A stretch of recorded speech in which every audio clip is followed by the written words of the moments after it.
नमस्कार शेतकरी मित्रांनो, मी रामेश्वरमध्ये आपण या प्लॉटचे काही असे व्हिडिओ टाकले होते हळदीचे, जे की सुरुवातीपासून शेवटपर्यंत नियोजन होतं. ओके. यावर्षी पाणी खूप जास्त होतं, तरी आपल्या जे हातावरचे प्लॉट होते शिवकृपा कृषी सेवा केंद्र हे आपलं दुकान आहे आणि आपल्या नियोजनाखाली जे प्लॉट होते त्यातला आता एक पहिला प्लॉट आहे जिथं हार्वेस्टिंग चालू झालेली आहे. ओके. माल पाहू शकता, एकदम नंबर 1 माल आहे. ओके. आणि शेंग कुठंच खिडकी नाही आहे. ही सगळ्यात मेन गोष्ट या प्लॉटवरची पाहण्यात येते की शेंग कुठं नाही आहे आणि मालाची साईज बघू शकता. ओके. असा एकदम नंबर 1 माल आहे. मधला गार जो बघसाल तो पण एकदम फार उत्तम असा आहे. मालाची शायनिंग खूप छान आहे. ओके. आता या प्लॉटवरचं जे नियोजन होतं ते सुरुवातीपासूनचे व्हिडिओ आपण टाकलेले आहेत. आता प्लॉट हार्वेस्टिंग चालू आहे, तर इथं जे काही समजा आता हार्वेस्टिंगमध्ये आत्तापर्यंत जवळपास एक 70 ते 80 क्विंटल बेण्याचा ऑर्डर या शेतकऱ्यांना भेटलेली आहे. जवळपास बेण्यासाठीच इथला माल जाणार.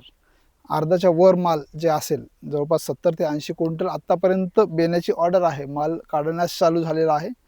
तर ताबडतोब या शेतकऱ्यांना 80 क्विंटलची ऑर्डर भेटलेली आहे. हे पुढच्या वर्षी बेणे लागवडसाठी. इतका सुपर क्वालिटीचा हा माल आहे. पाहू शकता सगळीकडे जाग्यावरती माल दिसतोय. खूप सुंदर असा माल आहे आणि जी मालाची शायनिंग आहे ती एकदम सुंदर अशी आहे. ओके. आता काढणीसाठी माल म्हणतात तर दिवसाला एक अर्धा बेड लागतं आहे. इतका जाग्यावरती माल आहे. जाग्यावरती टोपलं भरतं आहे. डीग पाहता आतापर्यंत एक 8 ते 10 बेड काढणं झालेलं आहे. जवळपास 40 ते 42 बेड माल आहे. ओके. जी मागची पोती दिसतात त्याच्यामध्ये माल शेतकरी आता लगेच घेऊन जातं बेण्यासाठी. ओके. अशा क्वालिटीचा माल आहे.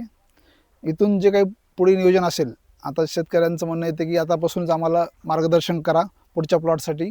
तर त्याच्यासाठी आपण सुरुवातीपासूनच जे काही नियोजन करावं लागेल शेतकऱ्यांना, त्यासाठी आपण व्हिडिओ बनवणार आहोत आणि ती सिरीज चालवणार आहोत हळदीसाठीच, की स्पेशल हळदीचं नियोजन सुरुवातीपासून ते शेवटपर्यंत कसं करता येईल हे आपल्याला यावर्षी एक सिरीज यूट्यूब चॅनलवरती आणि इंस्टाग्रामवरती आपल्याला चालू करायची आहे.